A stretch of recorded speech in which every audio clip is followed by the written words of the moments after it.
Welcome to Sunday morning at Marxist Library. My name is Sharon Rose, and I will be moderating today. In pre-pandemic times, this weekly program was hosted by the Institute for the Critical Study of Society, ICSS, at the Nebel Proctor Marxist Library in Oakland, California, USA. During the pandemic, we have been meeting digitally on Zoom. When the library reopens for in-person meetings, we intend to continue being online as well, what Zoom calls hybrid meetings. So we should be telling everyone good morning, good afternoon, or good evening, because we now have participants from throughout the US and around the world. I'm a member of the planning committee that organizes these sessions, maintains the website, ICSS.org, posts on our YouTube channel, ICSS Marxist, and keeps our financial records. For over a decade, Sunday mornings at the Marxist Library has been a platform for diverse presentations and discussion on political economy, the fight against racism and imperialism, socialism, the environment, in short, much needed alternatives to the voices of the corporate capitalist media that surround us. We always welcome your feedback and suggestions. Today, Allan Miller is going to be talking about the COVID crisis. Allan is a longtime Marxist economist and advocate for the working class. He teaches statistics, data science, and statistical programming in the continuing education program at UC Berkeley. This is the first time he's spoken at the library in 2 years since the first week of the pandemic. So welcome, Allan. Go ahead. Thank you, Sharon. Just as Sharon said, I'm going to be speaking on the COVID pandemic. You're going to get a very different spin here today from what you see in the corporate capitalist media. Basically, my talk will have 4 parts. I'm going to start with the impact of the pandemic. I'm then going to talk about the official government response, the repercussions of the pandemic and the response. And then I'm going to finish up with the prognosis for the future, what the pandemic tells us about the challenges that we're facing in the future. So let me go ahead and start off. I'm going to share my screen, and I have some slides that I'm going to share with you. So hang on 1 second while I set it up. Can you all see my screen? Thumbs up? Yes, okay, we can see your screen. Thank you. Okay, I wanted to start off with a really stunning photograph that I stumbled upon when I was doing research for my presentation. This is a photograph of the National Mall in Washington, the COVID memorial, which was taken back in September, October of 2021. And when I saw this photograph, it just absolutely, it's a stunning photograph. It was absolutely astonishing. I mean, if you look at it, it's a panoramic view, yet each of the white dots on the grass of the Washington Mall represents 1 death from COVID in the US.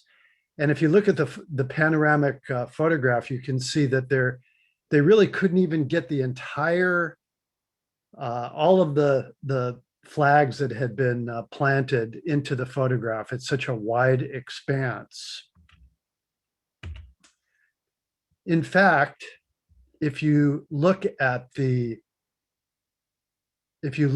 picture, what this reflects is were the deaths that took place in September of 2021, which was about 660,000. Today, as of, well, not today, but as of March 4th, 2 days ago, we actually had 957,000 deaths. So we are rapidly approaching, probably by the end of this month or early next month, 1 million deaths from COVID in the United States since the start of the pandemic 2 years ago. We have 79 million cases. And just to give you an idea of the trajectory of the pandemic, we had almost 2,000 people, 1,892 people died 2 days ago. This is the equivalent of 1.5 World Trade Tower deaths every 2 days. And this has been going on for a long time. It's actually been more at times. So there's one thing that I think you can conclude from the photograph and just this simple statistic, which is that the COVID pandemic for the United States has been a complete debacle. It's been a catastrophe of historic proportions. In fact, if you look at the number of deaths in the US today, as a result of cumulative deaths as a result of COVID, the United States has 20% of the world's deaths from COVID, with only 5% of the total population. More deaths than any other country on earth, regardless of the amount of population. 5% of the population, 20% of the deaths.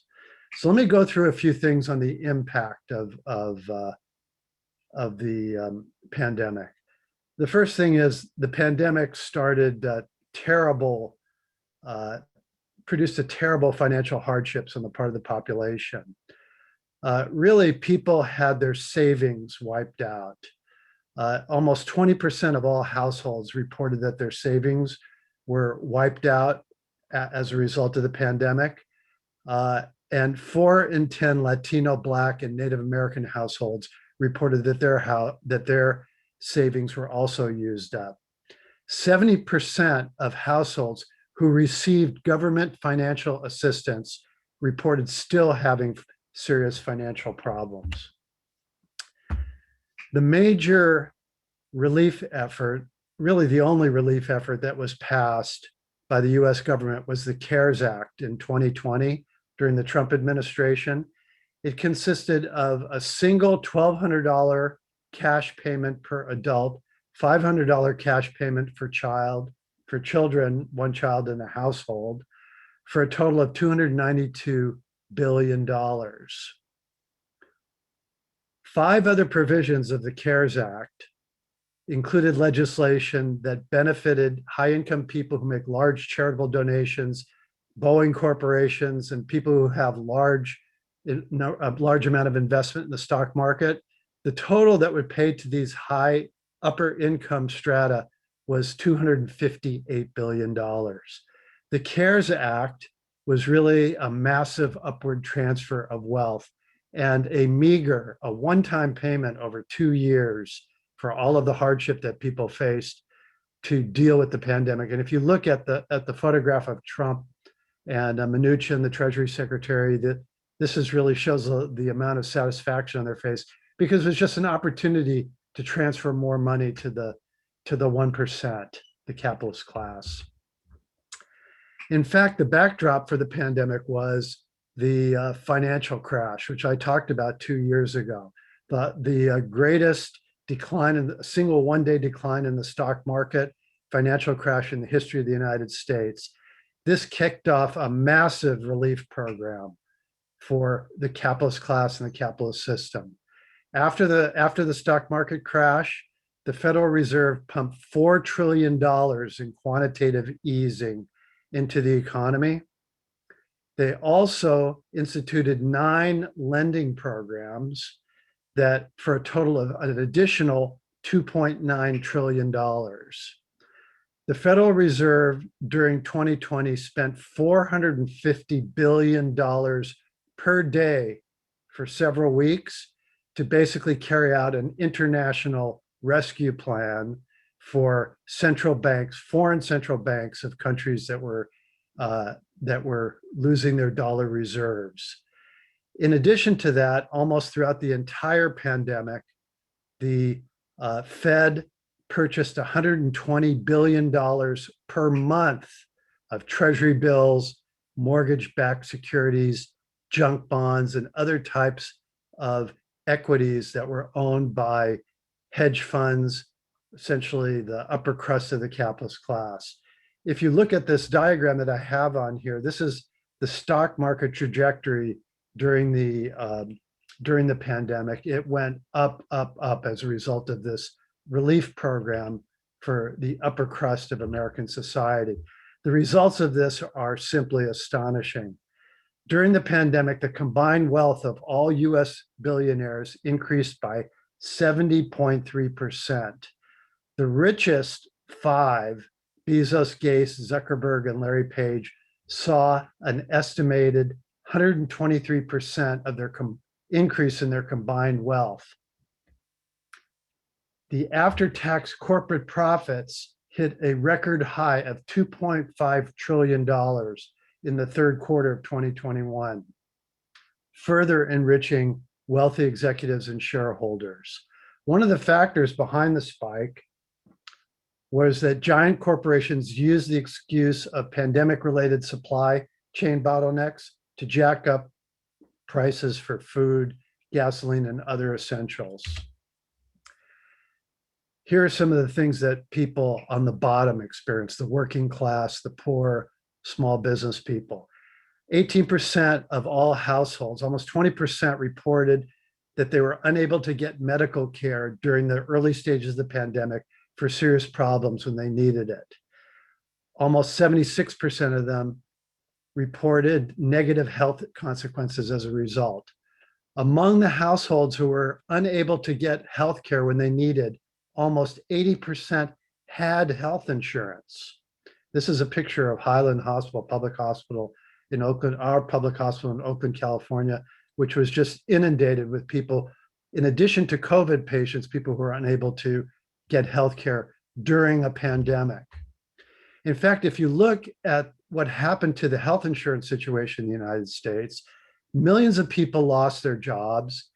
An estimated 10 million people lost their health insurance as a result of losing their jobs due to pandemic-related causes. In addition to that, there were 40 million people at that time who were underinsured. Their health insurance really didn't meet their basic healthcare needs. What was the response of the government to this?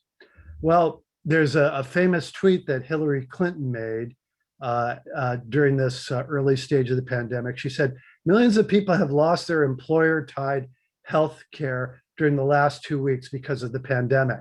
It's an easy call. Just reopen the healthcare exchanges." What was her solution? In response to the millions who had lost access or never had access to healthcare, reopen the healthcare exchanges so people could buy government subsidized private health insurance. They'd have to pay out of pocket for this health insurance that included very large amounts of deductibles and co-payments for care. This response was exactly the same response that was advocated during the Obama administration in the 2008 pandemic, and it was a total failure. Most of the money that was allocated to support by the government to be transferred to these large healthcare corporations, shown down insurance corporations, was left unspent because people really couldn't organize purchasing and applying for the ACA and getting money.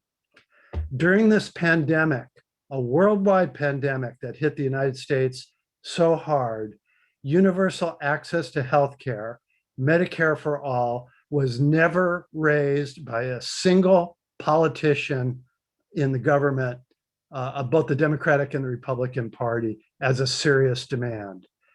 Universal access to healthcare during a pandemic was out of the picture. If you look at the employment situation during the pandemic, 22 million people lost their jobs between February and April 2020. One of the largest and fastest mass unemployment events in the history of the United States. This was generally focused in public-facing jobs that were generally low-paid jobs. And down here, I have a graph that shows job growth from January of 2020 to January of 2022, the entire scope of the pandemic. And here you have this unprecedented dip of 20 million jobs during that time. And here you have the slow buildup of jobs that has taken place as in the interim in the last 2 years. One of the things that you'll notice about this is that we still haven't actually reached the point of about 155 million jobs that were employed in January of 2020 before the pandemic hit. We're about 2 to 3 million jobs below the level of employment that we had at the time that the pandemic hit. And part of the spin that you see in the business pages and on the news is the growth, the remarkable recovery of the economy. And if you look at it, it's sort of like we're starting down here from 20 million jobs down with really rather anemic job growth for most of these 2 years, up to the point where we still haven't reached the point where we were before the pandemic hit. Nearly 15% of US households during the early stage of the pandemic reported food insecurity. Food, we all remember the dramatic pictures of food banks and long lines of cars waiting people waiting to get food. In fact, if you look at the situation for housing, when the Center for Disease Control, when its eviction ban expired, almost 30% of renters nationally reported serious problems paying their rent. And if you look at this picture in the upper left-hand corner of the page, you can see the situation in Oakland, which those of us who live here are familiar with.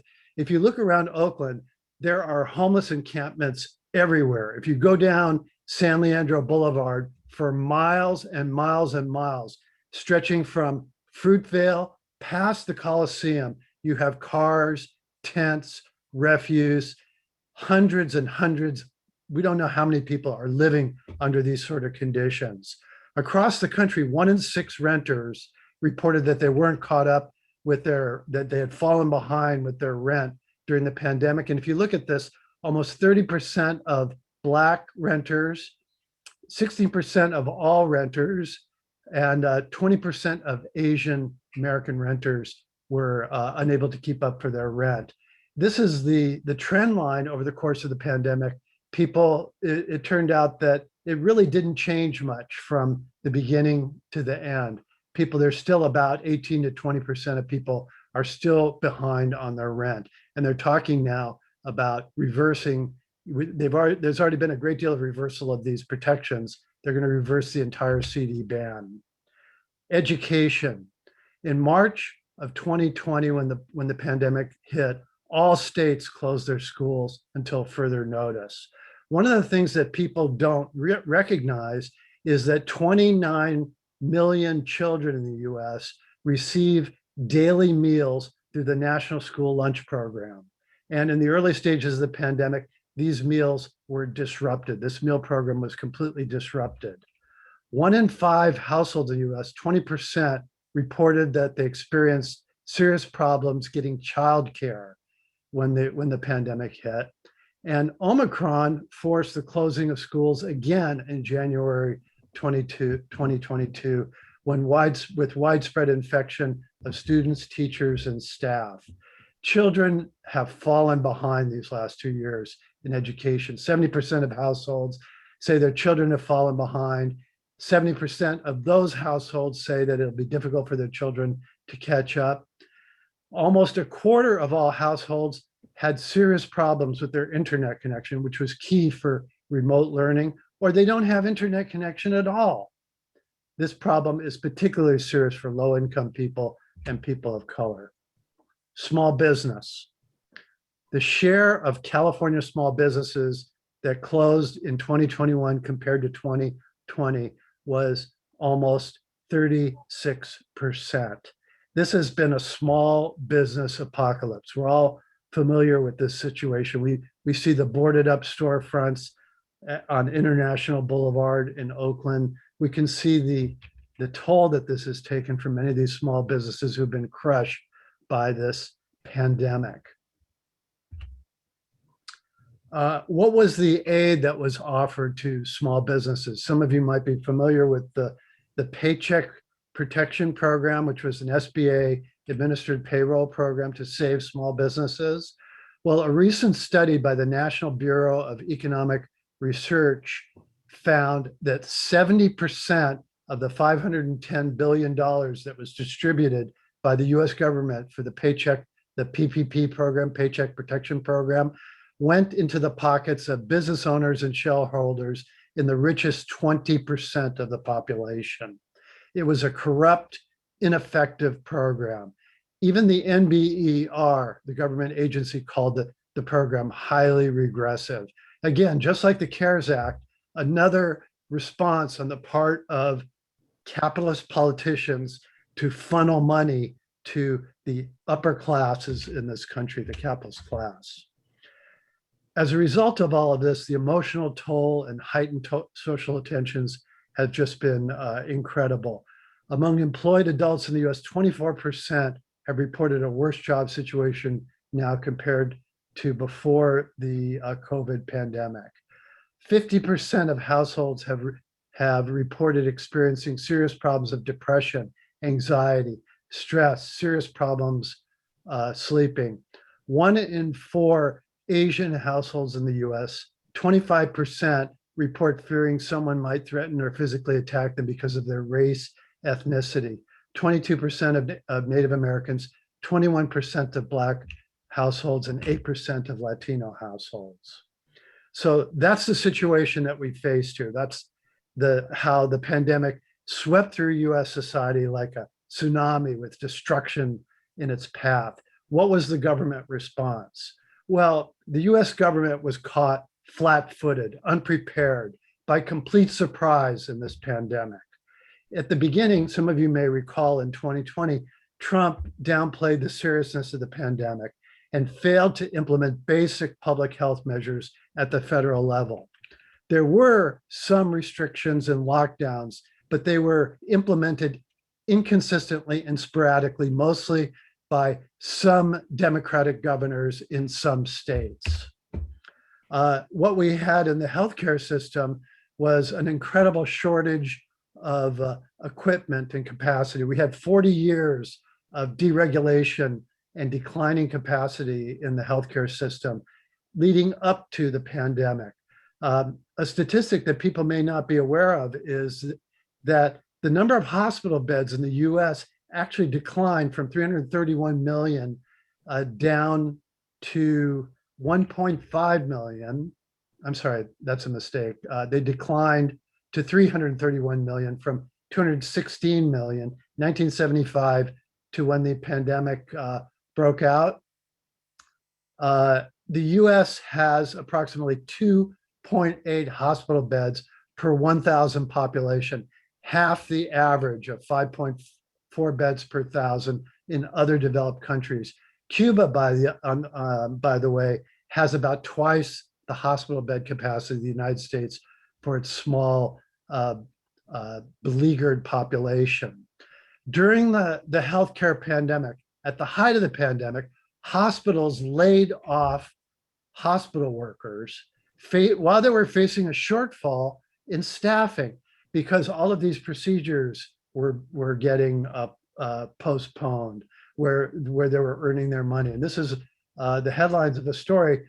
Hospitals lose revenue, more than 1 million healthcare workers lose their jobs. The PPE, the protective equipment, personal protective equipment crisis. Prior to the pandemic, 50% of the world's supply of PPE was already being manufactured in China. PPP production moved outside the United States, face masks, gloves, that sort of equipment, moved overseas in search of low-wage suppliers that could turn around orders immediately. The same problem that we had in manufacturing. There was incredible corruption with middlemen, speculation. We don't have time to get into some of the stories of this, but it's really astonishing and frankly revolting to read what was going on. At the same time that healthcare workers and public facing essential workers in grocery stores couldn't get masks couldn't get the PPE that they needed to do their jobs. How did the pandemic hit the US? It swept through like a tornado, like a tsunami. Within 6 months, there were over 50,000 cases per day and 100,000 deaths. The death grip of COVID took hold on American society. At that time, really, there were two approaches to, people were talking about, well, what can we do about this? There were two approaches for how to deal with the pandemic. The first approach was a herd immunity approach. The idea there was to protect the vulnerable, the elderly, those with comorbidities, with limited restrictions and lockdowns, and basically let the pandemic sweep through the population to build up herd immunity to put an end to the pandemic. This was basically the Republican perspective that was advanced. The second perspective is called the mitigation approach, which looked at vaccination, masking, lockdowns, and limited restrictions as needed, promoted by the Democratic Party. Both of these approaches that came up early in the pandemic, and we'll talk more about them later, downplayed the use of basic proven public health measures, such as strict supported quarantines, testing, and contact tracing. One of the things, and this is really the most important point of this entire presentation that I'm making to you today, is the official debate and the official response was based on the premise of not interrupting the mechanism, the machine of profit making, of capital accumulation in our capitalist society. We're going to go into this in detail. Both the Republicans and the Democrats immediately looked towards a pharmaceutical path out of the crisis, focused on developing vaccines and treatments for COVID. Lockdowns and restrictions were more widely implemented as the virus spread in 2020, but it was still largely inconsistent and sporadic. Hospitals became overwhelmed. The death toll grew higher and higher. The pandemic started with a limited, disorganized response, really similar to herd immunity that I talked about a moment ago, but gradually the mitigation approach took over. There was a growing emphasis on restrictions, public health measures, lockdowns, masking, and vaccine development. In fact, one of the facts of the pandemic, which is really quite interesting, was that there was tremendous support for public health measures early in the pandemic. Restaurants, bars, social gatherings were banned. It was reported that initially a large proportion of the population supported these public health measures. Lockdowns were supported by 67% of the population and 85% of the population of the UK, of the US and the UK, according to polls during the time. Many even felt that lockdown should have started sooner. Early studies estimated that 3 million lives were saved by early lockdowns in Europe. The big push was on the production of the COVID vaccine. I'm going to say a little bit about this. I have a very text-heavy slide here, but I just want to say a few words about it, since it's really been the primary response on the part of the government. You know, the COVID vaccine, the story behind the development of it really could be an entire presentation in and of itself. The development of the vaccine was really enabled by decades of long-term investment by the federal government, followed by additional federal investment in the development of the vaccine itself. The government invested extensively in every aspect of the basic science, preclinical development, and clinical trials for the vaccine. The US government, essentially removed the bulk of traditional industry risks associated with vaccine development scientific failures, failures to demonstrate safety and efficacy, manufacturing risks, and market risks related to low demand. It supported the preclinical studies that took place of the vaccine. It absorbed the bulk of human testing costs and risk, and it reduced manufacturing by underwriting capacity investments for the COVID vaccine manufacturers. The government also eliminated market risks through the advanced purchase commitments. So this was really a government subsidized private effort, but really it was led by the government and leveraged the government. Compare this to an interesting story. Some of you may have seen this about a small team of Texas researchers who developed an unpatented open source COVID vaccine to share with the world without personal profit. It was dubbed the world's COVID vaccine, and it's called CobraVax. It's an open source alternative to Big Pharma's patent protected vaccine. So instead of being produced for profit, this shot would be ultimately manufactured around the world and made available inexpensively to governments, to foreign countries without government or private legal compensation, retribution. It was actually manufactured and used in India by an Indian pharmaceutical company, and was shown to be 90% effective against the virus, 80% or more against the Delta variant. This is a quote from the two developers. We're not trying to make money. We just want to see people get vaccinated. People, this rush to profit, this drive to profit of 21st century modern capitalism, it's become so exaggerated as it manifested itself in this vaccine development campaign. Compare it to what happened with the polio vaccine, where it was never even patented. The Salk vaccine, he refused to patent it. The idea was unthinkable in the early 50s. Today, it's a different world. Neoliberal capitalism in its later stage of development.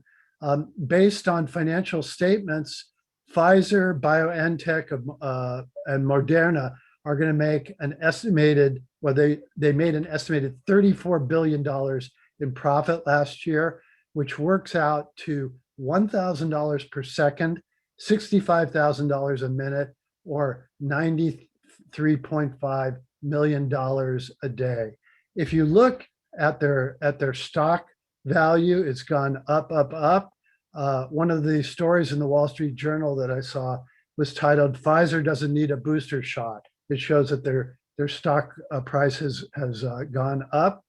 This all along with the US government spending an estimated $39.5 billion in the development and the distribution of the vaccine. Okay, what happened in 2021? Biden took office. Vaccines were developed in early March. Optimism emerged that the pandemic would end quickly as vaccines became available and were widely taken. What happened? Variants emerged. One of the characteristic things about COVID, like other viruses, is it's prone to mutation. And we saw what happened with mutation. We had 3 waves of surges of different variants of COVID. And these 2 plots, which I developed, show the waves of cases and deaths associated with the original Alpha, the Delta variant, and the Omicron variant of the later part of 2021.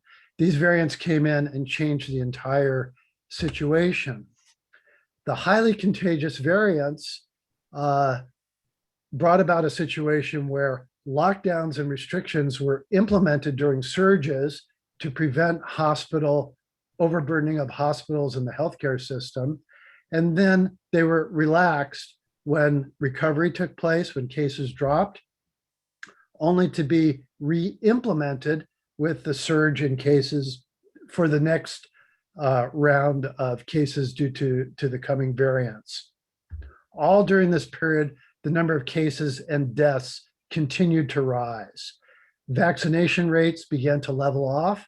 Currently, only 65% of the population in the US, 28% are boosted, and lockdown and COVID fatigue intensified.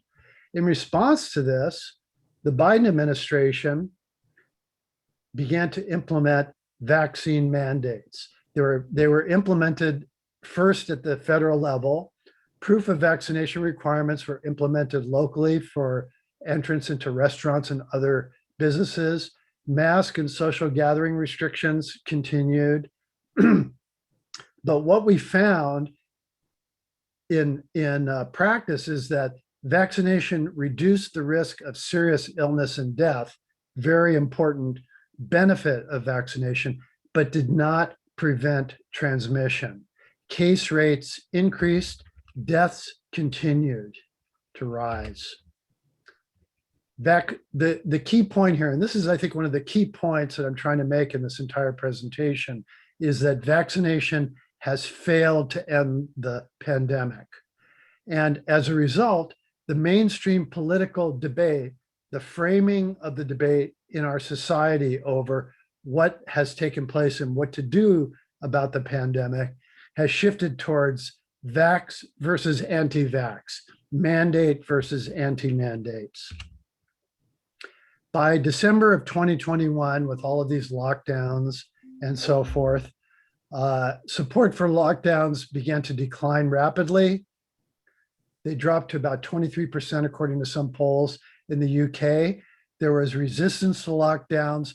Resistance emerged in the US and worldwide. In the face of repeated predictions that the end is sight, anti-vaccine and anti-mandate sentiments grew among a segment of the population. This kind of brings us back to our what we talked about earlier in terms of the different responses to the pandemic. As I said earlier, the herd immunity was the first response that was sort of formally proposed to the pandemic. And this was developed by a think tank called the Great Barrington Declaration. It was a think tank in Barrington, Massachusetts. It was published by the American Institute for Economic Research, a right-wing libertarian think tank. They published this very early in the pandemic. And what herd immunity calls for is protected, focused protection of the most at-risk populations, the elderly and those with comorbidities.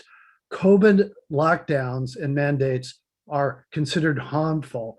They should be avoided and minimized. There should be no restrictions, no public health restrictions. People should work normally in their usual workspaces, socialize in bars, go to restaurants, gyms, cultural events, sporting events, etc.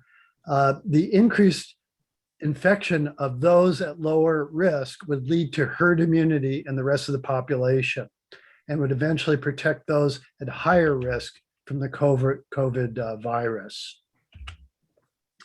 The Great Barrington Declaration program of what is essentially deliberate mass infection was implemented to some extent, most aggressively in the US, Brazil, and in the UK.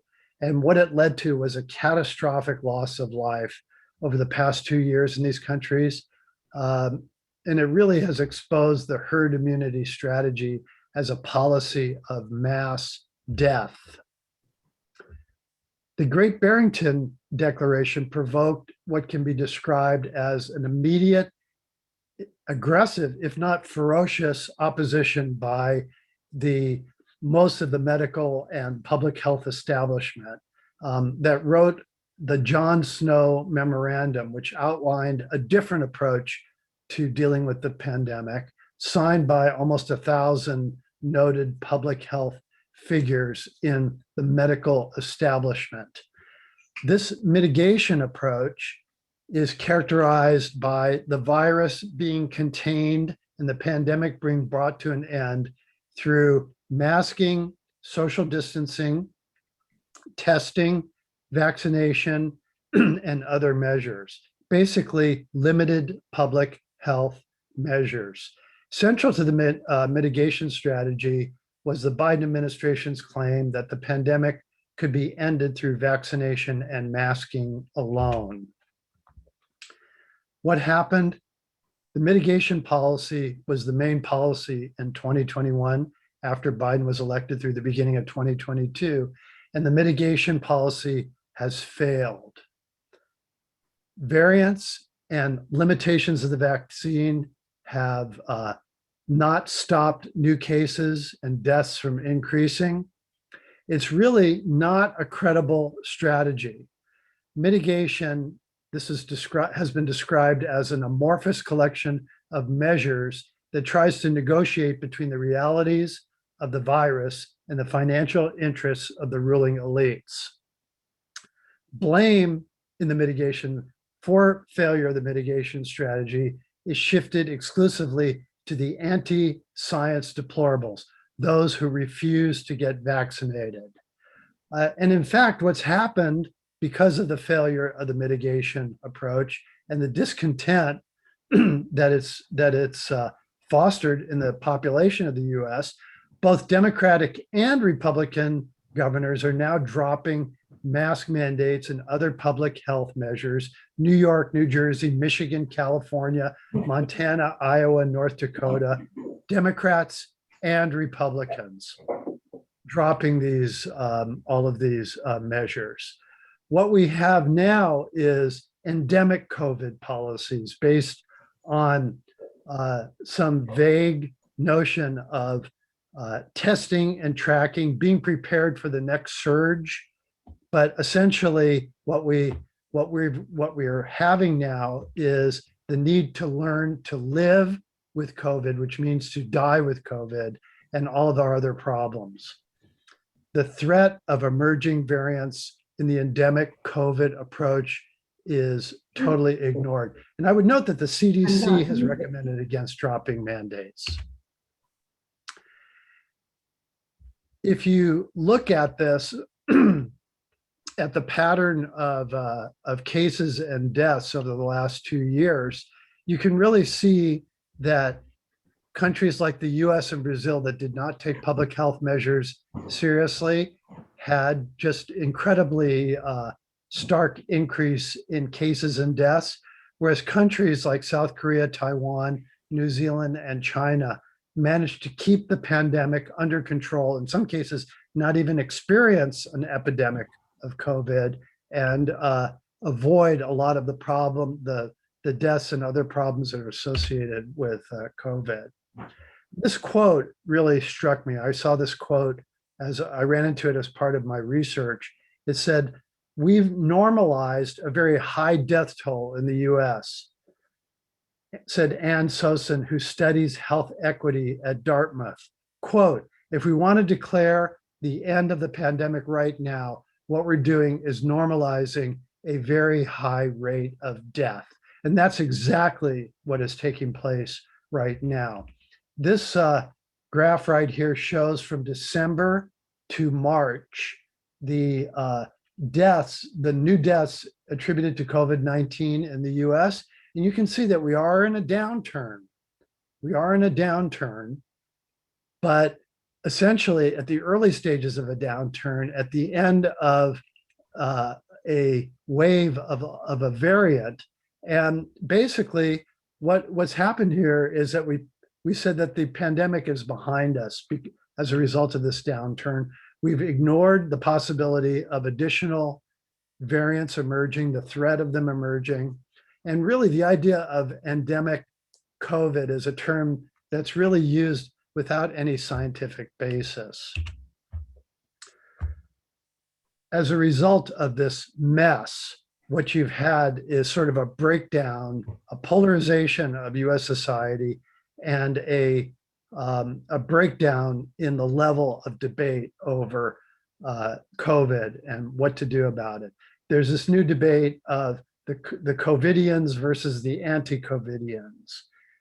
What you have is among people that oppose the mainstream response, especially the mitigation response, you have a shift towards the Great Barrington Declaration, herd immunity, all of the ideas behind the Great Barrington Declaration, such as lockdowns are not scientifically justified, masking is not scientifically justified. There's been an overestimation of the impact of COVID. It's 99.x% survivable. The safety and efficacy of vaccines has been over-exaggerated. Vaccines have been oversold, et cetera, et cetera, et cetera. A great deal of distrust of government.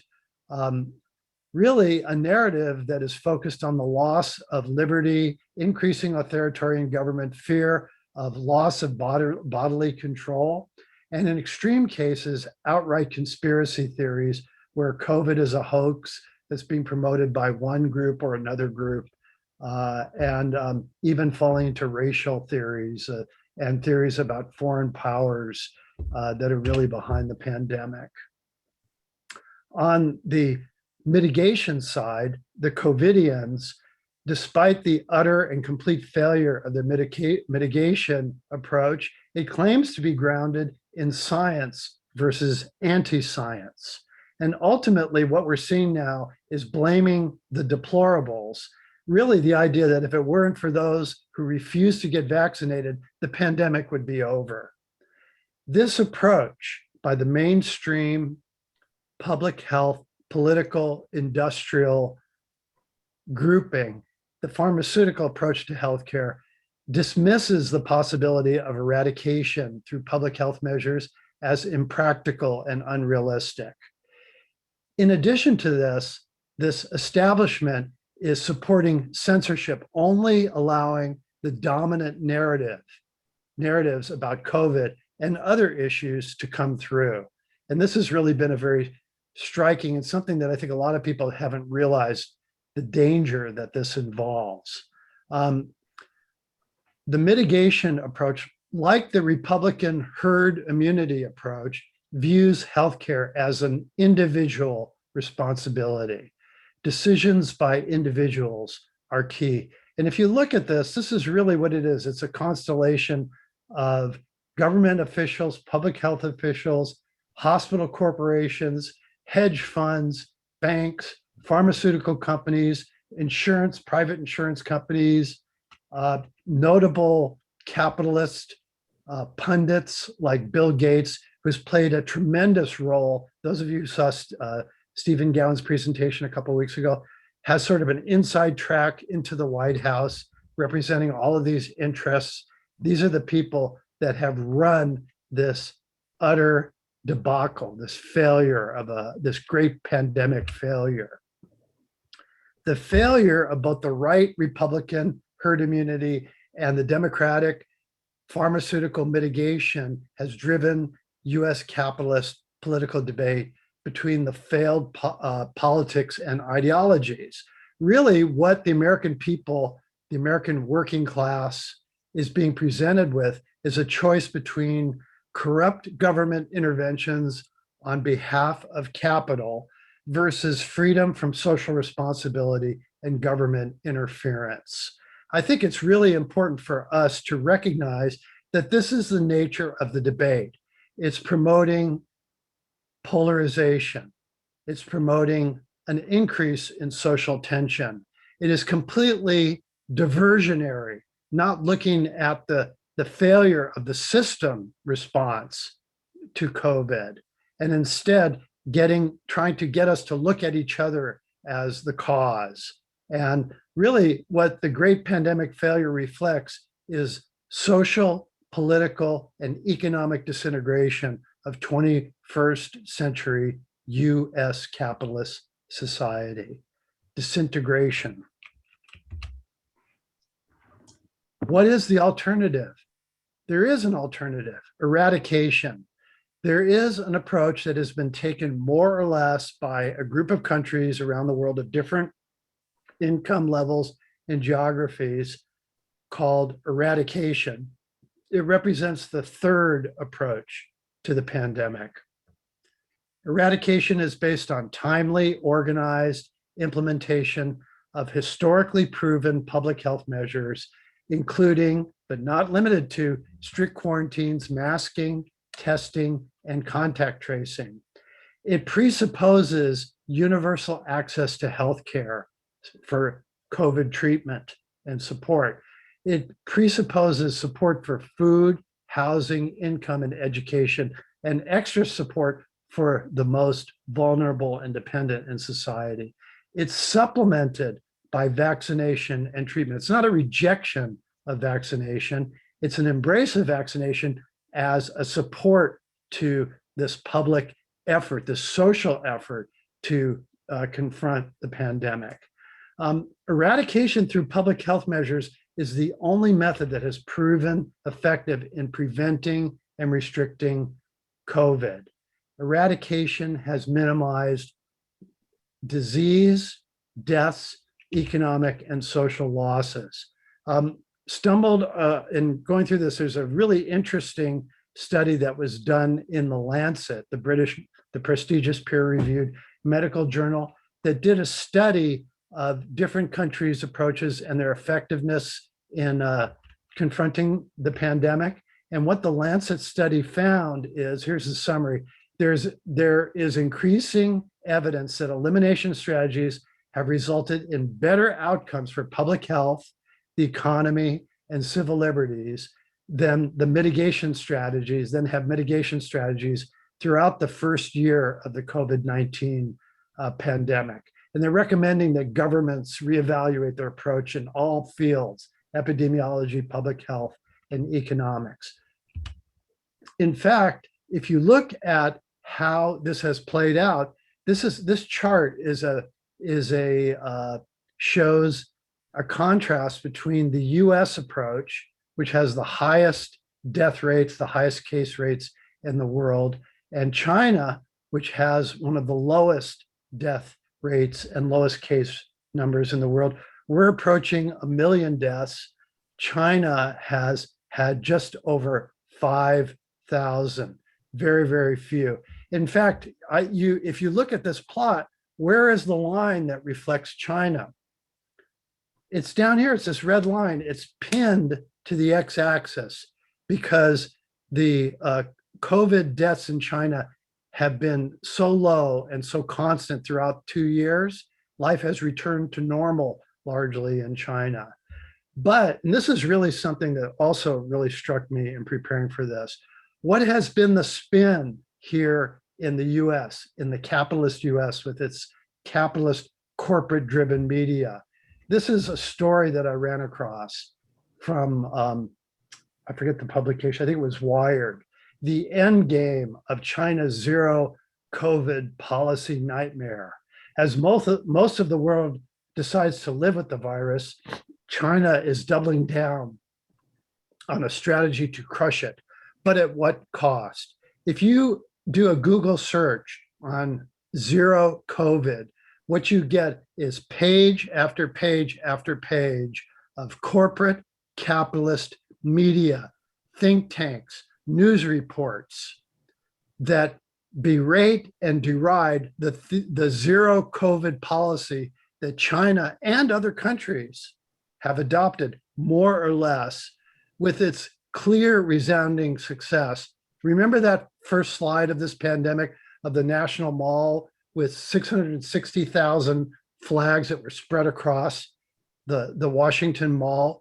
And here in the US, we're bombarded with this idea that this has been a COVID policy nightmare, the idea of eradication. Whereas we in the US, this has just been an inconvenience, 1 million deaths and all of the costs of the pandemic. Well, you know, why is it that we've had so many deaths in the US? Let me run through this pretty quickly. There was an interesting article that was written about a study in Canada that compared the death rates of the US and Canada, some similarities in population. New cases in the US were 543 per million people in February of this year, 258 per million in Canada. And the trajectory of the pandemic has been the same in both countries through 2021. So in other words, surges and declines. Yet the case rate in the US is double the case rate in Canada. The death rate is more than double the death rate. And what the study concluded is that Canada has a universal, decentralized, and publicly funded healthcare system that's administered by their 13 provinces and territories. Canadians have access to healthcare regardless of socioeconomic status and phase of illness. When analyzing the differences in case and death rates, Canadian doctors said that this has to be a function of the healthcare systems. In Canada, there was quicker intervention and in different ways than in the US. What happened in the US is that severe cases, people ended up, when they were taken to the hospital, in the ICU. They just went right away into the ICU. And basically, at that point, things were already too late. The availability of universal health coverage is the simplest explanation for Canada's lower infection and death rate. Okay, let me finish up here by giving you what my interpretation, what our interpretation as Marxists, as anti-capitalists is of the COVID pandemic. Capitalist system is a system during the pandemic where workers are on their own. They're on their own. We are on our own as individual commodity suppliers of our ability to work and individual commodity purchasers of all of the things that we need for our livelihood. So we have to seek employment in profit-making enterprises to earn money to purchase housing, food, healthcare, childcare, culture, and education. The paramount exclusive priority under capitalism is to keep capital accumulation going with a manageable amount of illness and an acceptable, quote unquote, level of death. This has been more or less the ultimate goal of the COVID response in capitalist societies. Not humanely ending the pandemic as quickly as possible, reducing deprivation, illness, and death. And it's not simply a matter of greed. It's not just greed. We don't have in our capitalist, our extreme form of capitalist society, our neoliberal capitalist society, the economic, social, and political infrastructure necessary to effectively deal with pandemic scale crises. We don't have a system that operates in a way to successfully meet these challenges. Instead, we have a dysfunctional system, as I've shown throughout the presentation, a culture of extreme individualism and working class neglect. Now, I just want to briefly contrast this with different models of healthcare. This is a great explanation that I was given to explain the differences. In a capitalist model of healthcare, emphasis is on treating the patient after the onset of illness. There's a great deal of investment in advanced technology, specialization at hospitals. Healthcare workers are not integrated into the community. Health is understood as an individual responsibility. The state does not have a responsibility to provide healthcare or a social safety net to the population.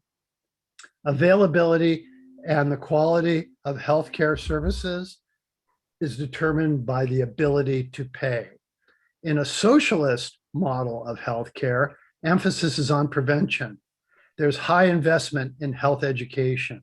There's an emphasis on primary healthcare, local clinics, interaction of health workers, doctors and nurses with the local community. Health is understood as a community issue. The state is responsible for the health and welfare of the people.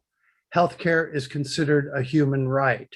All members of society have equal access to healthcare. Now, let me just ask you to stop for a second and think about these two models. Which one really is more realistic? Which one really represents a more effective way of dealing with something like this pandemic? Why is it that we can't take the socialist approach? Why do we have to take the capitalist approach, which is clearly a failure, clearly ineffective, a human travesty based on greed and dysfunctionality? Why is it that we have to have that? Because our entire our world is a world of capitalism, of capitalist imperatives, capitalist ideology, capitalist framing of questions. It's just nonsense, right? And we've got to get people to really think outside of the box here to show this is really the way to deal with healthcare problems. In fact, it's not just the pandemic in healthcare. We today are facing multiple unprecedented challenges in our society. We have the challenge of climate change that threatens the human race. We're living in a capitalist financial bubble, a worldwide financial bubble that is just about to pop. We have declining quality of life. We have employment insecurity, housing, health, access to housing, healthcare, and education. All of these are declining. We have increasing international capitalist competition, imperialism. We have the danger of nuclear war. We have the rising threat of state repression, censorship, loss of basic rights, racism, and xenophobia. These are the challenges that we're facing today. Do we want these same people who led the great pandemic failure, who have run this response for the past 2 years, both Democrat and Republican? Do we want the hedge funds, the banks, the media corporations to give us our information, the tech companies to control the flow of information? Do we want to confront these challenges using this approach, the capitalist imperative? And I think the answer is clearly no. This is what it leads to. This is what it led to in the pandemic, as you saw from my first slides. And this is what it's going to lead to, perhaps even worse, if we don't take steps to bring about social transformation of society, socialism, a common sense, effective, reality-based way of dealing with these problems. And I'm going to just leave you with one last slide, which I think really sums up what the what this whole thing is about. This was taken at a Brooklyn truck yard. These are refrigeration trucks holding about 270 bodies each from the Delta surge in Brooklyn in New York, and the Statue of Liberty in the background.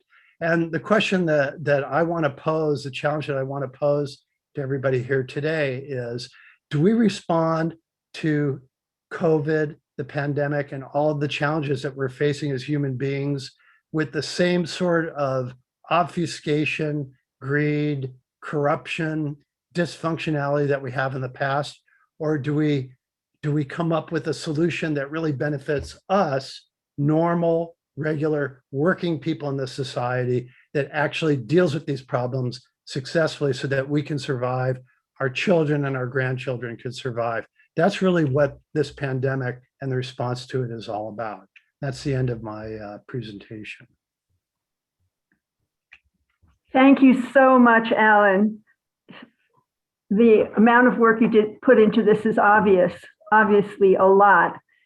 And it was very coherent and beautifully done. I want to take just a minute to pause to let Jean talk about our upcoming programs. Okay, I'm Yes, you are unmuted. Go ahead. okay, even though I'm not visible, I can still talk. Okay, next week we have an excellent talk by Mark Albertson, one of our faithful attendees here. And the title will be The Political Military Strategic Outlook for Russia in Ukraine. And the presentation will be a combo, including the overall political strategic outlook and, of course, the military aspects. So he will discuss the various theoreticians on this, Soviet era and others, and also the importance of air power and a comparison to the United States. So this will be, again, a very interesting and timely talk next week with Mark Albertson. And I don't think Mark is with us today. No, I don't think so. But anyway, he'll be with us next week. So I'm looking forward to that, and I trust you are also. Thank you. Thank you, Jean. And then Richard, if you would like to say a few words about our finances. Yes, thank you. Yeah, we continue to need some help financially to maintain these programs and to support our spiritual and physical home, the Nebel Proctor Marxist Library in Oakland, California. I posted on the chat some information on how you can make a contribution. And if you missed that, it's also in the on our website. It's the most convenient place to get it, ICSS.marx.org. And there is a button there that you can contribute. So please consider that and make a contribution. Thank you. Okay, thank you, Richard. So now we're going to be open for a discussion, and please raise your hand using the reactions button on the bottom of your screen. I have 3 hands at the moment.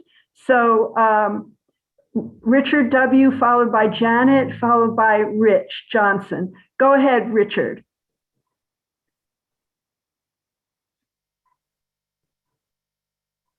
You're muted. Please unmute yourself.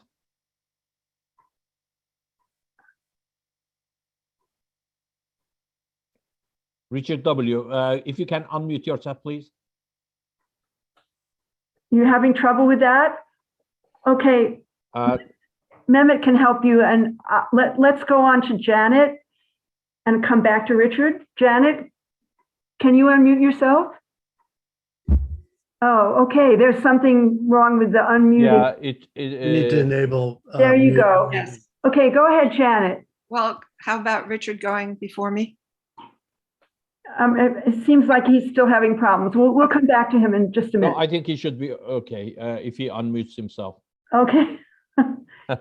he says he can't. Go ahead, Okay. Janet. Okay. Thank you very much for this presentation.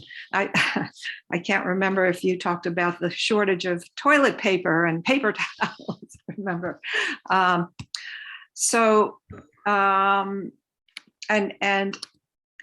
as far as eradication goes, the virus knows no boundaries. That's another part of the thing. So you can't just eradicate in one part of the world. And anyway, I think you get my point. I'm curious what the COVID situation is in Ukraine and Russia. But that said, I want to kind of switch back to something you talked about earlier. And Allan, this is addressing this to Allan. And first, I'm wondering, would you be willing to share your slideshow somehow? Either provide an email address so that we can request one, or post something in chat. Because I'm involved. I'm going back to the affordable housing, or especially renters. And I live in Oakland, and I'm involved in the housing rights movement. And currently, there's a sort of new project that focuses mostly on Oakland renters and the moratorium. So Oakland still has a moratorium going to not allow rent increases beyond the CPI. And there is a possibility that that will end. And so we're trying to, there's a coalition trying to come up with a way to either extend the moratorium or to ways to protect renters from all of a sudden having to pay rent increases. And this talk would be, or some of the slides at least, would be very helpful for that. So if you could provide that to me in particular, I would like to use that, or maybe you want to participate in this somehow. So thank you, Janet. Let's have Allan answer. Thank you. Yeah, I can, I'd be happy to share my slides. I think we can drop it into the chat, but I don't see the way to do that on here for some reason. I'm not showing it. Let me just make sure. There's a little box to the left of the 3 dots in the chat. Oh, there is. Okay. No, I don't see that on mine. Huh. If you Okay. if you click on it, it'll ask you where.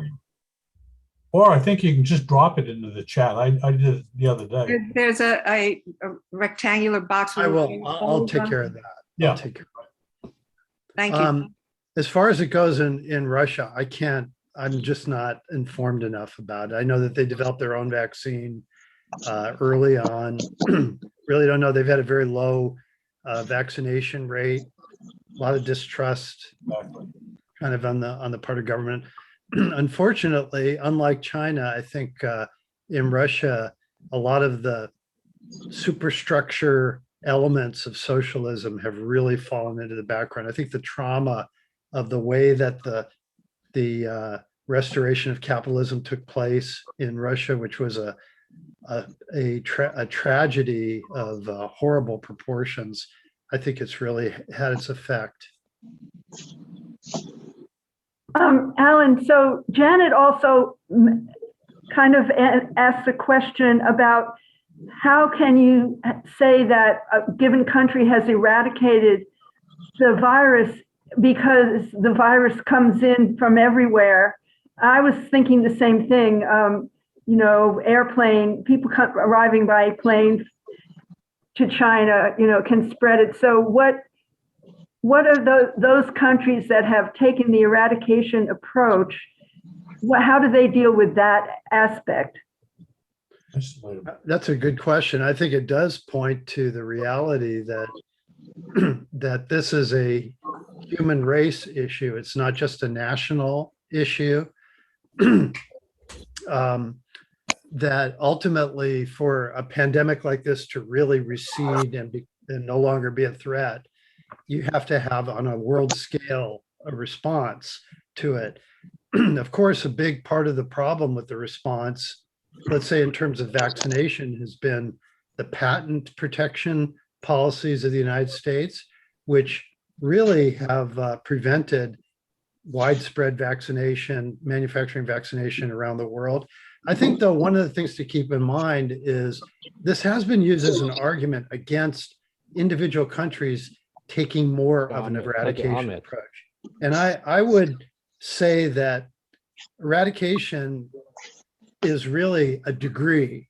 And some countries, it's more than others. It's never zero COVID, but clearly some countries have been more successful. Those who've taken a non-pharmaceutical public health approach have been more successful in containing the virus, minimizing the impact, the health impact and the economic impact than other countries like the United States and Brazil and most of Europe.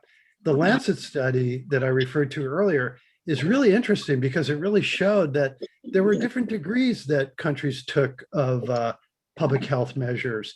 In some cases, it was difficult for them. I think in Cuba, they had problems because of the sanctions regime that they're under. In Vietnam, they had a certain amount of interconnection that they had with other countries economically that made it very difficult for them to restrict contact. So it's not like a sort of all or nothing, 100% or nothing type of thing. It's a kind of thing that it can be done to different degrees, and to the degree that it's been done, it's been successful. Unlike the commonly accepted wisdom of the mainstream here, which says, zero COVID, eradication, unrealistic, failed policy, makes people suffer, not like here in the US. Right. Yeah. Right. Okay, going back to the Sharon, this is Janet. Can I just make one quick last comment? Okay. And so the United States is the land of private property. It's built into the laws. And when it comes to housing and rental housing, landlords have a right of a fair rate of return. So that is something that also, you can't. It's a factor. It's a sure. It's a fact. Well, something that's really interesting. Some of you might remember when Georgy Marinov spoke at the library early in the pandemic, the genetic researcher from Stanford. Some of you may remember he spoke twice in 2020. And he talked about the fact that in Bulgaria, I think it was in the 80s when it was a socialist country, they had a MERS epidemic within the country. It wasn't a pandemic, it was a MERS epidemic. And they basically locked down the entire country. And one of the things that he noted that has really stuck in my mind is that when it came to the housing challenge, which has, again, from my presentation, it's a debacle here in the United States, homelessness, people living under the stress and threat of being evicted from their houses, losing their houses. All they did in socialist Bulgaria is snap their fingers, 2 months, 3 months, you don't pay rent, state-owned housing, state-provided housing, okay? And this is really the kind of thing that when you have social control over livelihood, not control in the sense of bureaucratic control, but where society takes control versus private individuals at your whim, you have a much more effective ability to meet these kind of challenges. Yes. Okay, we're going to go back to the stack. So it's Richard W. and then Rich Johnson and then Jean. Richard, go ahead. Oh, thanks. Nice presentation, Alan. I had a couple of questions or issues or points, whatever. One of which is when you talked about the quantitative easing of the fiscal policy, the monetary policy. First off, this is the second time that has been had to be used. The first, I think, as you mentioned, was back in 2008, the real estate collapse. In both cases, the Fed pretty much said that they wished that the Congress would act. That is to say that they were looking for fiscal policies that didn't ever appear. So now what we're doing is we're playing catch up to what should have been out there all along. And so that's one issue. Well, that's an issue. I wanted to get your take on your quantitative hat, and that is, has there been any degree of association, studies of universal health care that you're aware of? As far as how in various countries. The second is your Lenin hat, and that is, so what should be done here? What political programs? How do we deal with this politically? After all, I mean, once again, getting back to the 11th thesis of Feuerbach, when we have so much division, when we have all this 50-year actually split of private versus social programs. Okay, thank you. Allan. What is to be done? That's an easy question. Right. As far as the quantitative easing, just one other quick fact that I would note is the world's central banks, all of the capitalist banks for the developed capitalist imperialist countries have pumped $10 trillion into the financial system, most of which ends up to the highest strata of society. This is all in the context of the COVID pandemic. It's simply unbelievable. And it's created this bubble, which is like on the precipice of a cliff in all kinds of areas, every type of market, stock market, derivatives, et cetera, junk bonds. That is really a challenge that is staring us in the face. It's going to be an ugly mess. It is an ugly mess. It's already started to be an ugly mess. In terms of the politics of this, I can't say that I'm somebody who has the answers, but I'm going to say a couple of things in response to that.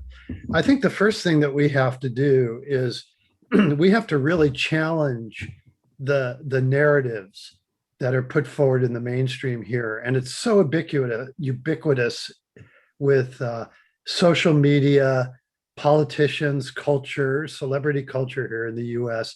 I mean, the window of what is acceptable debate, the way problems are framed, we've got to constantly push past that.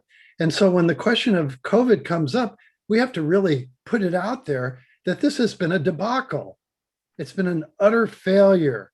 So, what are the lessons that we can draw from that failure in the way that capitalism responds to this type of challenge, and really show that there's another way to meet this type of challenge, the socialist model of healthcare, which makes perfect sense, which is more efficient and more effective. In terms of politics, I'm going to go out on a limb here and I'm going to express some of my own views about the politics. One of the things that I see that the COVID pandemic and just in general, the last 10 years, starting from especially the 2008 crash and the ongoing political situation that we're in here today, is that the mainstream capitalist politics are bankrupt. Bourgeois politics are bankrupt. Bourgeois parties, the Democratic Party, the Republican Party is bankrupt. I think that the debate over the pandemic between the COVIDians and the anti-COVIDians is really shadows the debate on all of these questions that we're facing. Livelihood, employment, education, culture, poverty. What you have with COVID is the mitigation side versus the herd immunity side, neither of which represents a solution, number one. Okay. Number two, that they promote polarization in society among the people, so that the COVIDians look at the anti-COVIDians as wacky, anti-science, conspiracy-oriented people, and the anti-COVIDians look at the COVIDians as corrupt people who want to impose upon their individual freedom. What I think what we need to put forward is a different politics. We have to get past this Democrat Republican not dichotomy, but the two parties, to really start posing, look, what are these problems? How are we going to solve them? Can we solve them on the basis of individual action, individual responsibility apart from society? Or do we need a new type of politics, a new type of economics, a new type of economy, not run by bankers and wealthy capitalists, where people like Bill Gates or or Elon Musk have like a direct road to political leadership and are sort of the idea shapers of the age, where ideas are really and politics are really shaped more towards working people, regular people, which is the majority of the people in this country, working people, small business owners, et cetera, et cetera. So what I'm really saying is that we need to look at that. Now, I'm a big fan of and support of the idea of socialist politics, communist parties, socialist parties. Right now, things are undeveloped. I think that what we're seeing now, though, is we're really at a historic juncture in this country. And a lot of these questions that have been swept under the carpet for the last 50, even 70 years since the Great Depression are coming to the fore.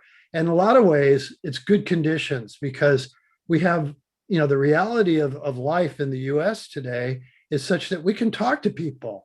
We don't have to get past, everybody knows that this has been a debacle. Everybody knows that life is shit now in this country. Opportunities are gone. Everybody in the working class knows this, right? Maybe a lot of people in the upper crust are still, even among professional people, there may be a lot of illusions about we can sort of go back to the past. But I think a lot of people at the bottom really understand that there's something wrong here and they need something. So the conditions are ripe. It's up to us. That's what I think. Thank you, Allan. Next, Rich Johnson, you can unmute.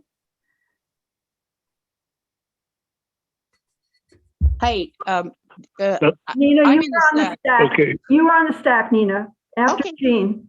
Fine. Go ahead. Rich, you're muted again.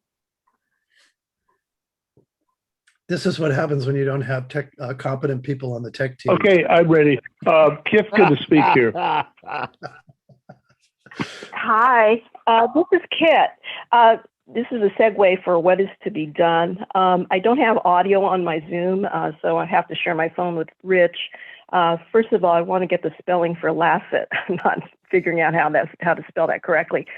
This is an excellent presentation, Allan. Very concise, very clear. I have friends who are all over the map with this stuff because the information out there is confusing people, including myself and my household. Anyway, has this presentation been presented so clearly by others in other forums? And can you compile this into a written format that's also concise enough to hand out to people? I think that you should publish a pamphlet. And the comment about working class, no computer, working class people, a lot of working class people are busy, isolated, etc. Many of us don't have computers and have problems with technology. So getting information online is challenging. And I'm thinking that, maybe we should have a pamphlet out there that we can leaflet with and hand out to people. I walked on Franklin Street yesterday to go to UPS, with my mask on, I'm vaccinated. I passed by a bar on the corner that had glass windows. It was packed to the gills, young people, people of color in there, just packed to the gills, no masks, sitting so close to each other. It was so scary to see it. It was like looking at a laboratory, experiment that could go wrong. And I've passed by other restaurants and bars in Oakland and Berkeley where this is happening. It doesn't matter, if you're a person of color.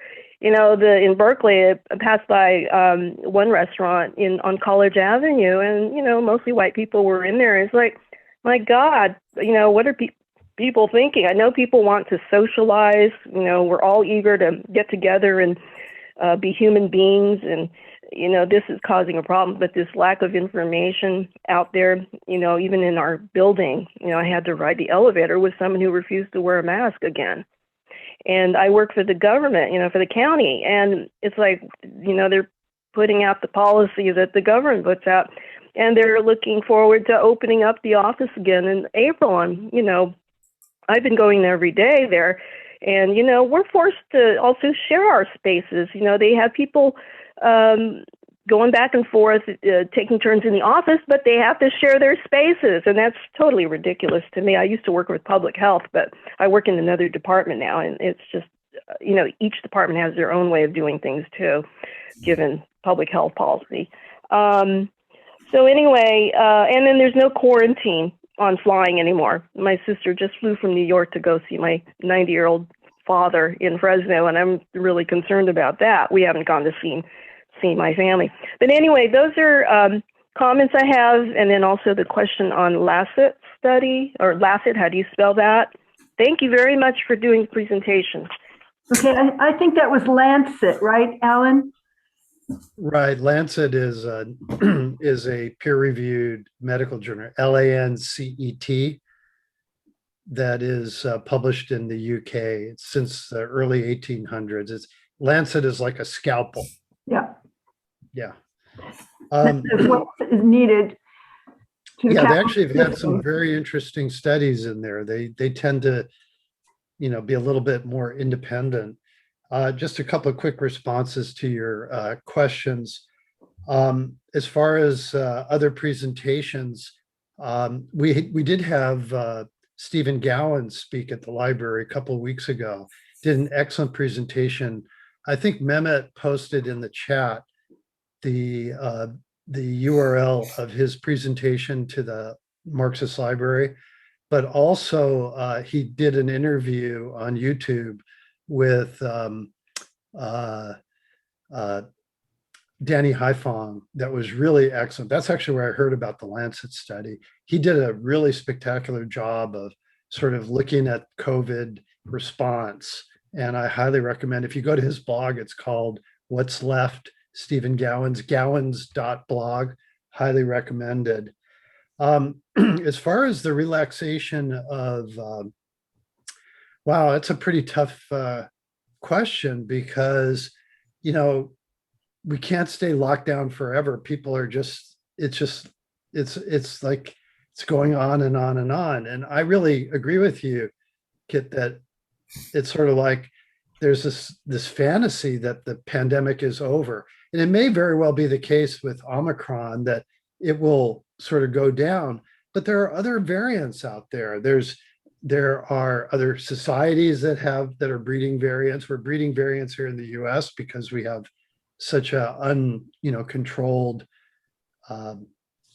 infestation of the virus. There's animal repositories, deer and mice, things like that. So really what it comes down to is there has to be kind of a solution to this thing in the long term, in the immediate term, but also in the long term. This is something that is impacting capitalism and modern life. And really, it's something that suggests that the only solution is for society to take control, socialism, and it really heightens the contradictions of capitalism that Marx talked about, 150 years ago.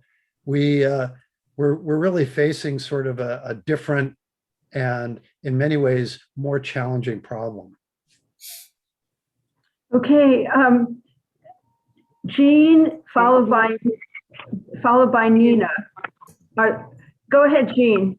Okay, well, thanks so much, Allan. As expected, this was an excellent talk, and it clearly indicates you're going to have to do more work and give more talks.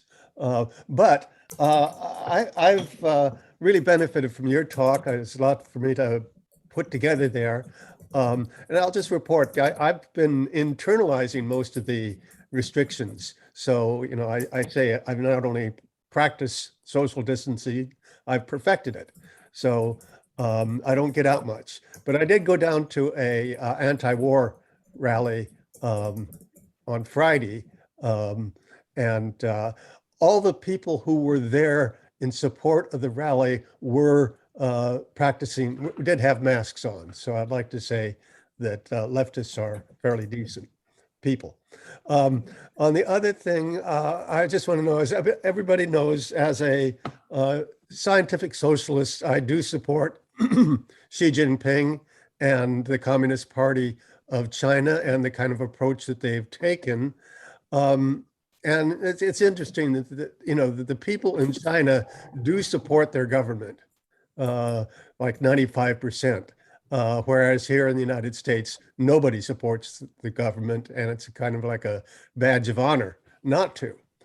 But the other thing I would note is, I'm support Xi Jinping, but here in the United States, I do support Bernie and the squad, and they're the nearest thing to socialism here. They're Bernie style socialism, but and DSA also. If you ask somebody about socialism here in the United States, they'll probably talk about DSA. And so I'm wondering, have you been looking closely, and what is your criticism of people like Bernie, the squad, DSA, and I don't even know what their approach to the pandemic is. So maybe you can educate me on that. Thank you. Okay, a couple of points. To say disappointment would be an understatement. I think you might recall early in the pandemic in 2020, when there was a lot of debate over the initial response, debate around the CARES Act. One of the things that Bernie Sanders did was he took Medicare for all off the table. And basically what he said was, look, we're in the middle of a pandemic. We've got to deal with this. We've got to kind of get done what we have to get done. But then essentially removed one of the few options that might have made a difference absent any real coordinated public health initiative off the table. And there was really no need to do that. People supported it. It was really just a sort of an accommodation to the status quo. At that time, I don't know, you guys might remember, Donald Trump was talking about modifying, using the Medicare infrastructure to pay for COVID treatment. So at a time when Bernie Sanders was sort of retreating, Donald Trump was actually advancing something that was outside the mainstream framing of the problem. And I think that, I'm not saying that he was going to support, Medicare for all, but I think what it really shows is that unless you have political leadership that is willing to challenge the status quo, challenge the powers that be aggressively, you don't give people something to latch onto. You don't give them a narrative that they can focus on. So this question of access to healthcare just sort of fell off into the background. The comedian Jimmy Dore pushed to bring the Medicare for all to a vote, which was one of the few things that happened in the last couple of years to actually bring this out to the forefront. Another example of this was during the CARES Act, which I only went into a little bit. I didn't get into all the details of it. This CARES Act was a scam. It was an absolute travesty, given what people were experiencing. It was just basically an opportunity for mostly, these are initiatives that the Republican Party, they wrote the bill to sort of transfer money to the upper crust of society, sort of like catastrophe capitalism sort of a thing. And, the Democrats, the progressive Democrats just basically caved on this. AOC in particular, I have to say that she spoke out, she criticized the CARES Act, but then ended up, she claimed that she voted against it. But then, I don't know if you remember, it came to vote in the House of Representatives, and they basically kept it a roll call vote. And there were no nay votes during the roll call. She claimed afterwards that she voted against it. My view of what the progressive wing of the Democratic Party does is that they essentially are like an escape valve.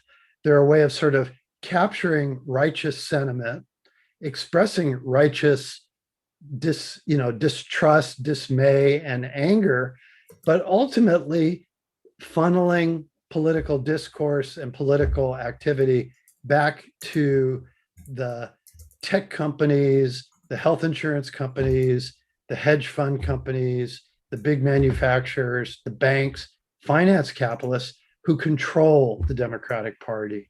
And I'm a big believer in having independent working class politics, militant politics. If we put it out there, people will follow. They just don't see it. They don't get a chance, right? All they get is this garbage from the corporate media, the 90% concentrated corporate media. They're bombarded with all this crap from politicians about all this spin. This, I'm expressing some of my anger because I had to wade through all of this shit while I was writing it, articles by think tanks, with spinning the Biden administration's response to COVID at the time that I saw the curve just going up in terms of cases and deaths. If we don't offer people an alternative outside the mainstream political structure, we're dead in the water because we are facing some real challenges. If I could just mention, if you think they're bad on COVID, take a look at their stance on Ukraine. It's even worse, believe it or not. So anyway, thank you so much for that. And your ideas are great. And we should push harder on this. Thank you. I'm going to keep the stack going for people who haven't spoken. I'll come back to those who might raise their hand for a second time. So Nina, followed by Laura. Nina, go ahead. Okay, I'll unmute. Can you hear me? Yes, we can. Okay, so there's a couple of things that I'm responding to our speaker.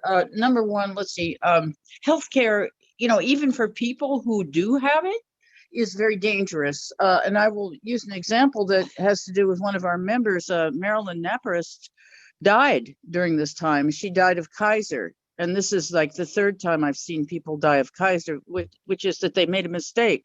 There's a heck of a lot of malpractice going on in these big HMOs, and they just didn't, have her, how should I say, her blood thinner. They took it away, and so she got blood clots and died of strokes. And this is common at Kaiser, so that's a big problem. Secondly.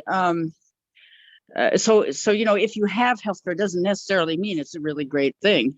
You might die. For instance, my partner died of Kaiser. He died 4 years ago. So, and then regarding housing, when I was a tenant, I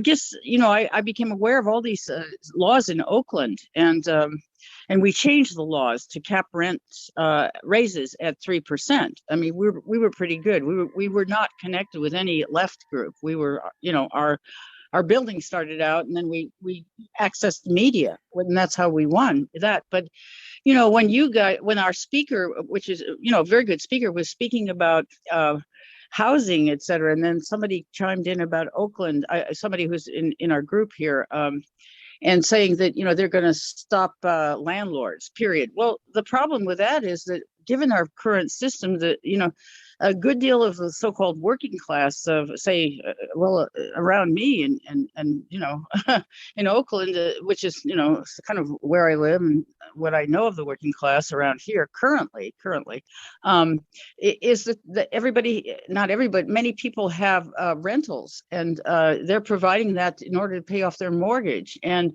they've been really hard hit by COVID. So the rules of Oakland, of the Oakland city government, have kept people from being able to rent at all, to provide housing. And yes, in a perfect world, we wouldn't have to have people providing housing. It would all be provided, et cetera. We don't live in a perfect world. We lived in one of the most backward countries, that's a capitalist country in the world, And so what people have in order to pay their mortgage or try to get by is they have a rental in their apartment, in a building they own, which they happen to be an owner, which, is amazing. But you should see what we go through with the city of Oakland. So, I'm just just saying a good deal of what you call the working class is trying to be a small apartment rental provider, and they can't due to the kinds of things that it appears that you're promoting against any landlord. And that word, of course, has a terrible history. So that's all I'm going to say. Okay, thank you. Thank you, Nina. I'd like to, Laura is next, followed by Raj. Go ahead, Laura. Okay. Yeah. Okay. My question has to do with, okay, so we're trying to have an alternative to the two-party system. And of course, as everybody knows, it's very hard to get the word out. But we did have a forum yesterday at the SUDS on Saturday, and it had the three of us, the women who are on the left unity slate. I'll put in the chat a link to the left unity slate into my own Laura Wells for Controller website. But one of the things that comes up in the campaign is that people have these, wedge issues, and there are people that say, "How do you feel? Are you? You're not in favor of forced vaccination mandates, are you?" And so what I've said is that I've pointed to what we're doing is not at all optimal in terms of look at Cuba and look at, what China has done and things like that. So I have a question actually, because I need to know a little bit more in order to respond. And that is that I'm curious about the public health approaches that were done in other countries. And I'm not sure how much, if you know all the answers to this, maybe you do, but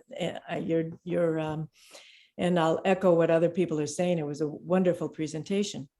But with testing, like the public health approaches of eradicating the COVID, testing, masks, contact tracing, quarantining when somebody has it, were there also lockdowns in some of these countries that you know of, and where they closed schools and restaurants and things like that? And if so, how did they determine when to open them back up? I don't know whether, anyway, those are the things I'm curious about. Thank you. I'm not an expert on some of the specific approaches that different countries took. I have read some about it over the past couple of years, and in preparation for this presentation. One thing I would say is that there were different degrees of public health measures that were implemented. So I think in countries like, well, China had probably the most developed response on the public health side. And you can see what kind of results were produced from that. Other countries like South Korea, they did have lockdowns. They had contact tracing. They had testing and so forth. Certainly much more so that we didn't have that here at all, right? So, I mean, it was just let it rip. And the Lancet study and some of the other articles that I read really convinced me that to the extent that countries carried out these policies, there was a tendency towards success. So even country like India, or in India, there was a much greater public health response in some rural areas that I read about than we had here. They actually had people going out to villages and distributing kits, with masks and medicines. I mean, it really struck me how backward we are here, how individualized we are and isolated people are. So I do think that there was that sort of approach. Interestingly, related to the vaccine mandates, Laura, I think you're on to a real touchy question. I'm surprised we haven't had more discussion of it. But if you look at Japan took a really interesting approach. Japan said, look, we're going to make these vaccines available to you. It's going to be free. We're not going to require that you take them. We know that people have hesitations about it, and you're welcome to engage with us to discuss your hesitations. And we encourage you to take the vaccine. So this was an approach that I think was much more successful. Part of why I think the vaccination rates are so low in the US is the fact that we don't have a public health system where people have a trusted representative in terms of their healthcare provider. Nowadays, people hardly have, people are uninsured, and people who are insured don't necessarily even have access to a regular doctor and so forth. So in some ways, the challenge of vaccination really is a reflection of the public health infrastructure. This, as compared to some of the things that we saw in Cuba, we actually had a presentation on this at the library, where they sent teams out into the community that knocked door to door, talking, do you have symptoms? Took their temperature, gave them medication, gave them personal protective equipment, even in the face of like sanctions and economic isolation. I think that there's a real lesson there for people too. So I think that the problem with the vaccine mandates is that it was really, in many ways, it was kind of, people felt like it was being shoved down their throats, and they reacted against it. And when you see the corruption in government, when you have no contact with the system, when you have a system in general that's out to screw you and doesn't care about you, you become distrustful. And there's no alternative narrative there of the social approach to these problems. That's what I think has really bred a lot of the anti-vaccine, anti-mandates sentiment in the population. I'm not in favor of targeting those people and attacking them. I'm in favor of persuasion, but I think the main thing is we've got to direct our attention at the capitalist system and the capitalist response to the crisis. And if we do that, then a lot of people will say, hey, that's really what the problem is. It's not, some, conspiracy and so forth to violate my individual freedom. We really need social response to these problems. Okay, next is Raj, followed by Mary. Yeah, thank you, Allan. I'm glad you focused on a lot of issues that complemented the talk by previous speaker on the subject, the economic aspect of what brought about such a bad result for the United States. But, and certainly socialist, US system is very decayed. One of the feature of US system is forever wars. Like, for example, Ukraine is now being put up. There's a proxy war against Russia. Ukraine is now set up for that. So United States is very bad for most of its people. It means 80% of the people, at least, or 85. So that's clear. So they have about 3,000 deaths per million so far, okay, in COVID. But,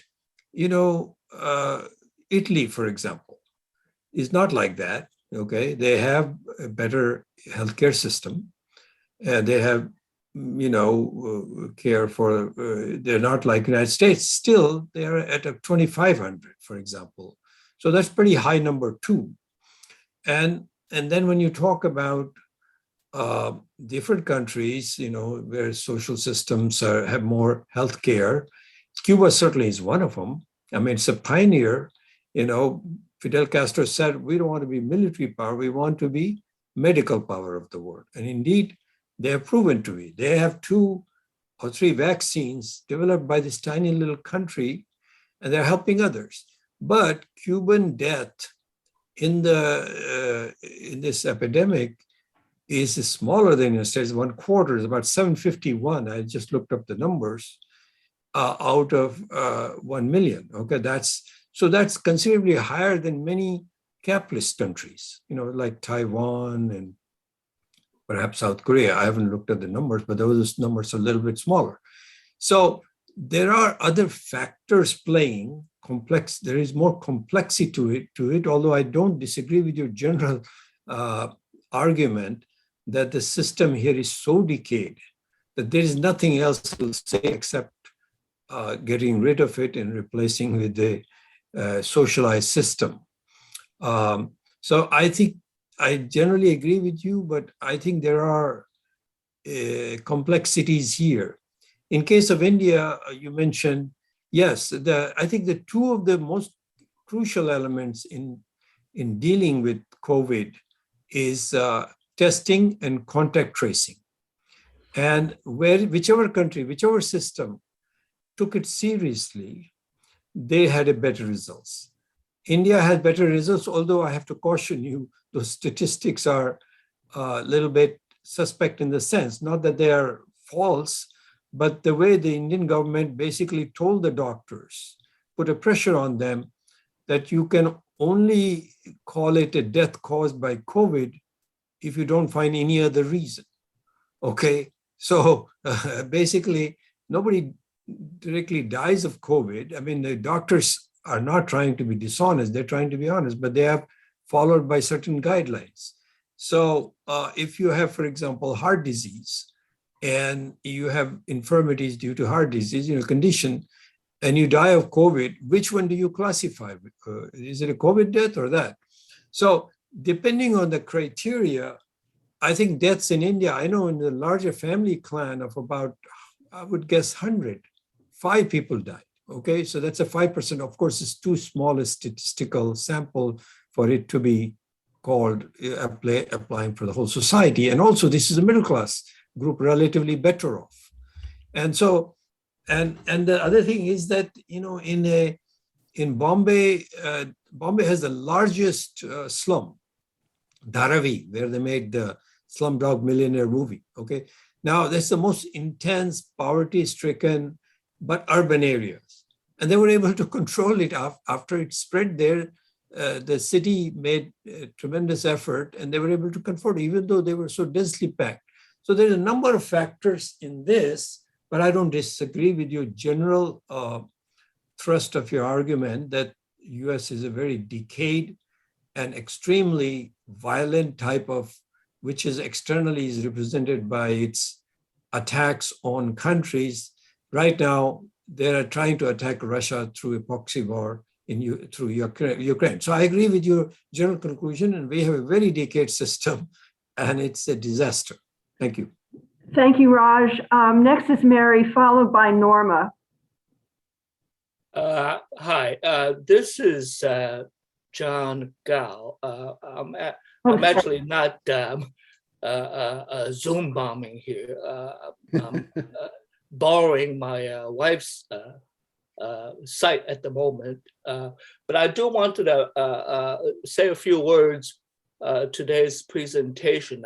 Allan, I think you did an excellent presentation, and it really, your presentation not only goes into a very detailed and very well-researched summary of the COVID crisis, not only here in the United States, but worldwide. But it also points out, your presentation also point out and emphasize the need for a total transformation of this society, which we direly need. And your presentation definitely represented the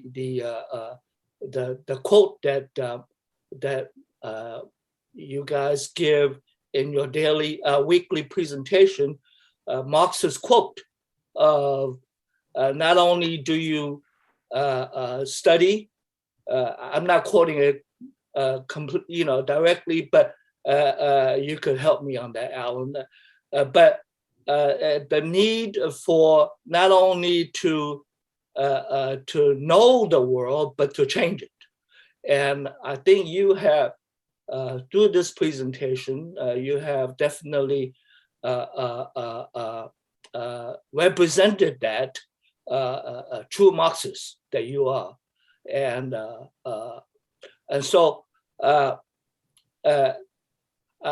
do want to, echo one of the previous speakers who said that maybe it's a good thing that you take this presentation and put it into writing form and publish it, because I think it's an excellent presentation, especially on the emphasis of the need to change. So thank you very much, Allan.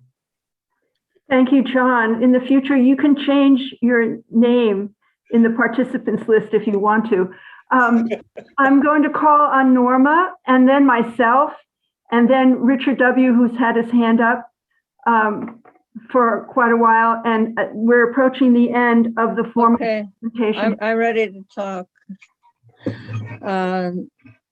Allan said, you made that discussion about people's response to being mandated to get the vaccination. I thought that was wonderful what you said. I'm very glad to hear that being said. Your whole presentation I thought was terrific.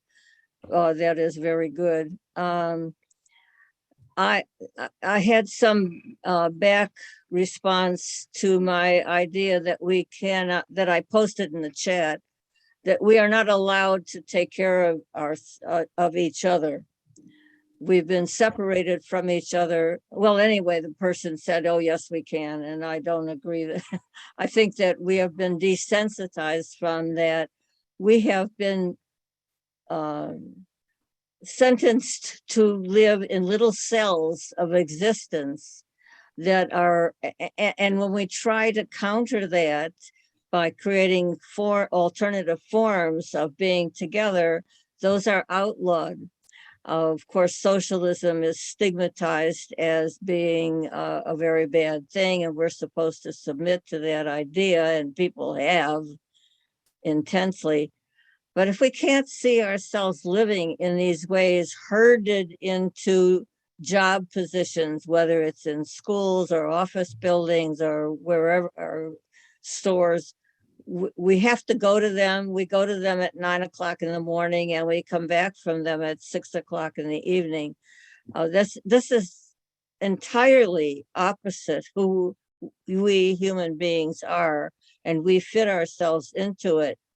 Our streets are oriented so that we can get to the bus or the public transportation or drive our cars to the places we need to go for work, rather than being oriented for us to live in circles together, that is, in circular structural arrangements where we can see each other and walk across the way to each other and so forth.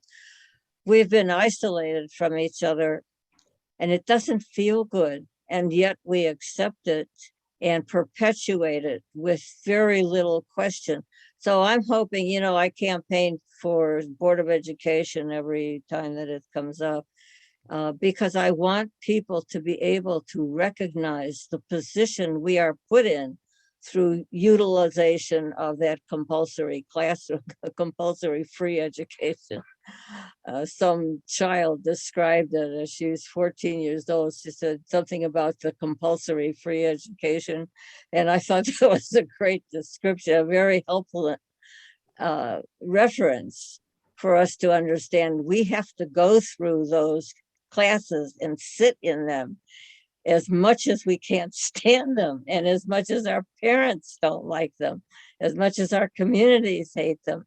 We have to submit to them to be indoctrinated for the 8 or 12 or more years, so that we will fit into these structures that are not human and that don't feel good to us. The child in 4th grade says, I don't need to study whatever the arithmetic or art or whatever it is. And the teacher says, well, something about like, get used to it. Get used to doing what you don't need and what you don't want to do. Fit yourself into the structured society that takes us away from each other.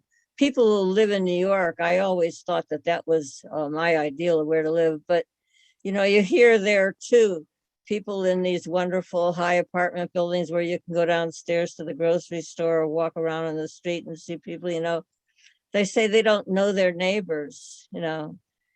Okay, So, Norma, thank you. right. Thanks. I'm going to. Oh, I want to say, do people know that you can put your video, you can having your video seen? I think that was kind of obscure here. No, it's been open pretty much for the whole time. I just wanted to call on myself, you know, in case anyone thinks that we have taken this Sunday mornings off in a different direction from the main problem in the world today, which is the war in Europe, there is a connection, a direct connection that I see from the main point that Allan's making to what's going on in Europe and the US foreign policy. So the US in 2018, the defense establishment was announced pretty openly that we're making a change, we're pivoting away from the forever wars in Eurasia to great power hegemony once again. So they have been, since 2018, they've been a major focus on building up the military industrial capacity in order to combat Russia and China, which are seen as the two other great powers that are our main enemies, and in particular, China. So, and that's why, as far as I can tell, you know, when the right wing, when Fox media gets up there and talks about we should be allies of Russia, their argument is we need Russia against China eventually. So, and the increase, the associated increase in military production and the buildup of troops. Mehmet, you need to mute yourself. Anyway, I think that there's a direct connection. And then the demonizing of China and the slide that Allan showed, which talked about the horrible policy that they often use the word draconian policies that China has implemented to flatten the curve of and eliminate COVID. That is part of the overwhelming propaganda that we're surrounded with about how China is our enemy, and it's extremely dangerous and needs to be part of our plan for how we're going to combat the capitalist response to COVID. Has to be the whole thing around China is our main enemy has to be combated for sure. And I just wanted to mention, someone mentioned Stephen Gowan's podcast, which is What's Left, and he interviewed Danny Haifang. Danny Haifang is associated with Black Agenda Report, and I recommend that website. And they have some newscasts or podcasts that they do that are quite excellent. So with that, I'm going to call on Richard W., and I think he needs to be the last person in the queue before we end the formal recording. And anyone else who wants to speak can certainly stay on. We're going to stay until 1 o'clock our time, another 20 minutes. So go ahead, Richard. Let me end this on slightly different note. Okay. And that is, Allan, you teach at a college, and presumably you're teaching the future leaders of this country. I don't know, maybe you're not. But I mean, I assume that you're in touch more or less on a daily basis with these kids, these youngins. And I know I'm sort of speaking from one foot in the grave here. So what do you have any take on their opinions and and their visions of what's coming up? Thanks. No, actually, I teach in the continuing education program, so it's all working professionals. They're all mostly postgraduates. I get a few Berkeley undergrads now and then, but it's mostly graduates. So I can't comment on that. The one story I'll tell that I think is it's touching is that when in 2020, when the pandemic hit, one of my students, Chinese student who left the US to go back to China, sent me an email offering to send me masks. So Yeah. that was kind of touching. It was very sweet. And it really showed the relative decline of the US. Well, Okay, so I'm going to stop the recording. thank you, Raj. So people can stay.